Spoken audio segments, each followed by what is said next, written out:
ये बहुत ही basic point है, इट्स नॉट इवन स्मार्ट और क्लेवर, तो मेरे को बोलने में थोड़ा सा हिचकिचाहट हो रही है. You need sacrifices bro, what the fuck are you talking about? तुम सीए कर रहे हो.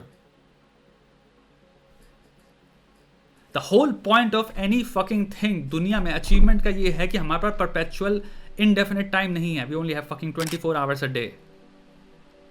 सो obviously the reason why achievements हम सेलिब्रेट करते हैं is because we sacrifice a lot उनको अचीव करने के लिए.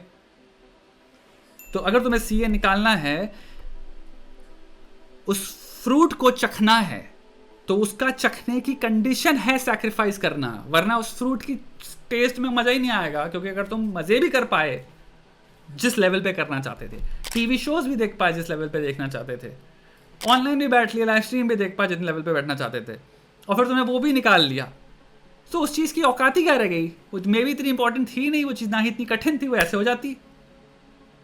दाल बनाना भी एक्चुअली कठिन होता है, दाल खरीदने में और वो चीज़ अचीव करने में फिर डिफरेंस ही नहीं है ना.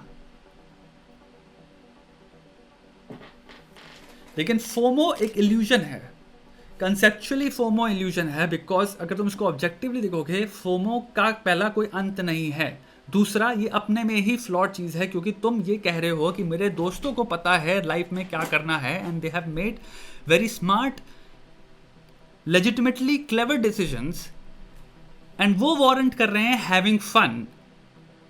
यानी कि वो एक्चुअल में इतने क्लेवर हैं मेरे दोस्त, ये तुम असाइन करो उनको कि उन्होंने इतनी ढंग से लाइफ फिगर आउट करी है कि उनका जो फन है उसमें इतनी वैल्यू है कि अगर मैं वो फन नहीं कर रहा हूं तो मैं मिस आउट कर रहा हूं real value from life.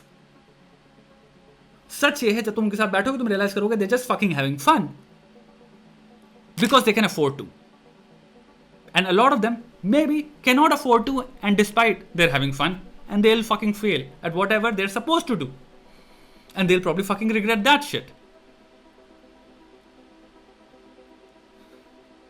FOMO illusion है, it's a fucking stupid illusion पहला हम ascribe कर रहे हैं imaginary value, imaginary कुछ पता वता है नहीं, क्योंकि हम वो चीज़ में मैं हूँ नहीं, तो मैं सोच रहा हूँ क्लियरली बाय डिफॉल्ट क्योंकि मेरे पास नहीं है तो वो ग्रेट होगी. क्या डेटा था इसका? घंटा. दूसरा, मैं अज्यूम कर रहा हूँ मेरे दोस्तों को पता है वो क्या कर रहे हैं. I am assuming they know what they are fucking doing. They are so intelligent people, clear इनको पता है. सो मेरे को अपनी जो श्योर शॉट चीज़ है मेरे हाथ में, सीए की प्रिपरेशन जो कि लिमिटेड है, जिसमें लिमिटेड टाइम है, सब कुछ है, वो छोड़ के maybe I should do this stupid shit. Great trade off. Maybe not so much, maybe FOMO will forever fucking stay alive. एक बात बोलो भोसड़ी के, जब 80 को जाओगे people will still be having fun, तब क्या कहोगे? शिट, अब क्या करें? ओह नो, व्हील चेयर पे बैठे हैं, एनर्जी तो है नहीं बॉडी में, आर्थराइटिस से सफ़र करते हैं बहुत ज़्यादा स्ट्रॉन्ग, लेकिन पार्टी कर रहे हैं यार मेरे ग्रैंड चिल्ड्रन के फ्रेंड्स, यार मैं सोशल मीडिया पे चेकआउट कर रहा हूँ. Any at all times something or the other will forever be happening in the universe, not even the universe, on earth. Goa में हर न्यू ईयर में कोई ना कोई पार्टी हो रही होगी क्योंकि पैसा कमता है लोगों को. It's as fucking simple as that. वहाँ के लोकल जितने भी बिजनेसेस हैं उनके पास बहुत ज़्यादा पैसा था क्योंकि लोग उल्लू के पट्टे की तरह महंगी दारू खरीदते हैं और पैसा लुटाते हैं और दारू पी के गिर जाते हैं. होटल्स की प्राइस वैल्यू बहुत ज़्यादा बढ़ती है. लोग TV shows, not TV shows, shows, music events और क्लब ये सब बुक करते हैं. सबकी कमाई होती है, इसलिए हर, चाहे तुम जिंदा हो चाहे तुम मर गए हो, 1800 सदी में बहुत सारे लोग जिंदा थे जिन्हें नहीं पता था कि भैया इस टाइम पे गोवा में हर साल खूब सारी रेप पार्टी होने वाली हैं. तो मुझे लगता है उनकी ज़िंदगी बहुत फर्क पड़ रहा है कि वो मिस आउट कर रहे हैं ये. Not because they are dead, because कुछ चीज़ों का वैल्यू एक्चुअल में इतनी कोई है ही नहीं.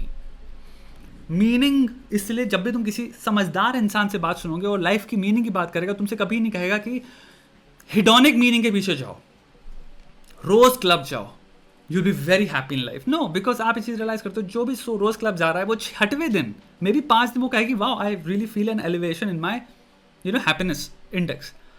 6ठे दिन maybe they will be like I am bored of this shit as well. Maybe there is no inherent meaning behind this other than the advertising, the advertised meaning कि यहाँ पे आओ मजे मिलेंगे, यहाँ पे आओ मजे मिलेंगे, प्लीज फोटोज देखो ना, प्लीज लाइक करो ना. Maybe the people who are going there are going solely ताकि वो भी एडवर्टाइज कर पाएं on their fucking social medias कि देयर इज मीनिंग. हाँ देखो मेरी लाइफ फन है. मे बी जिनकी लाइफ में रियल मीनिंग है, they can find it on their own and they are doing those things. They're doing those things because they like to do those things and they'd much rather do those fucking things because they give them immense meaning then कि मैं बेमतलब में एक जगह पे जाऊँ जहाँ पे इवन तो मेरे पास चॉइस है जाने की, but I refuse because I am like I am not gonna fucking enjoy that shit.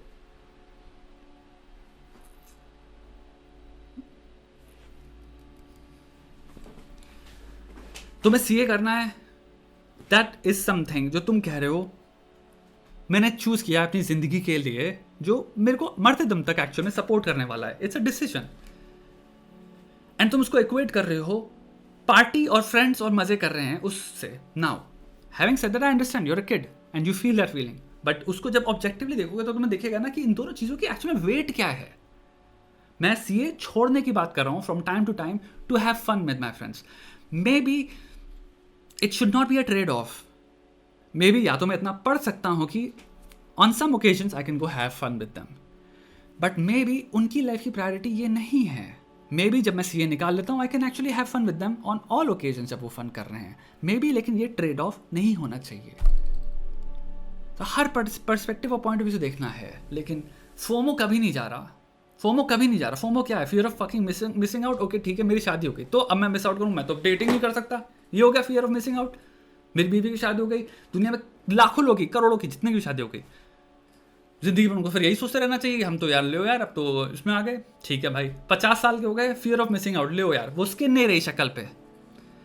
This is all fear of missing out. लोग हजारों करोड़ रुपए की जो बिजनेसेस स्टैब्लिश करके बैठे हैं भैया कि तुम्हारे स्किन पे ठोकेंगे चीजें बैठ के, क्योंकि कुछ ना कुछ मिस आउट करो. कभी ना कभी हर मोमेंट में इंसान को ये फीलिंग होगा कि मैं कुछ ना कुछ मिस आउट कर रहा हूं. हो ही नहीं सकता कि आपको ये लगे कि मेरे पास सब कुछ है. ये आपको समझदारी बताती है.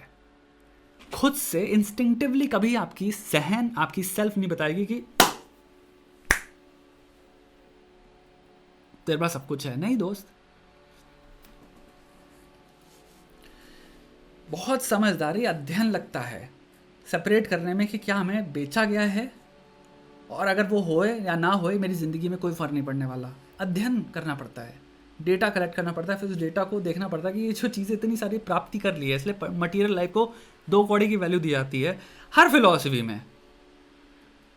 पैसे को नहीं, मटीरियल लाइफ को. याद रखना, पैसे से स्टेबिलिटी मिलती है, पैसे से स्थिरता मिलती है, पैसे से शक्ति मिलती है. मटीरियल 40 कपड़े खरीदने से खुशी नहीं मिलती. ये है मटीरियल लाइफ. दोनों में बहुत बड़ा डिफरेंस है. मटीरियल लाइफ को लात मार के कहा जाता है कि उससे मीनिंग नहीं है, क्योंकि अगर आपके पास पैसा है उससे फ़र्क हटा दो. लेकिन अगर आप मटीरियल लाइफ में उस पर एंगेज नहीं करते तो मे भी आप रियलाइज़ करो ओ मेरी लाइफ में हैप्पीनेस में 0% फ़र्क पड़ा, अभी भी मैं वाइस फील कर रहा हूँ.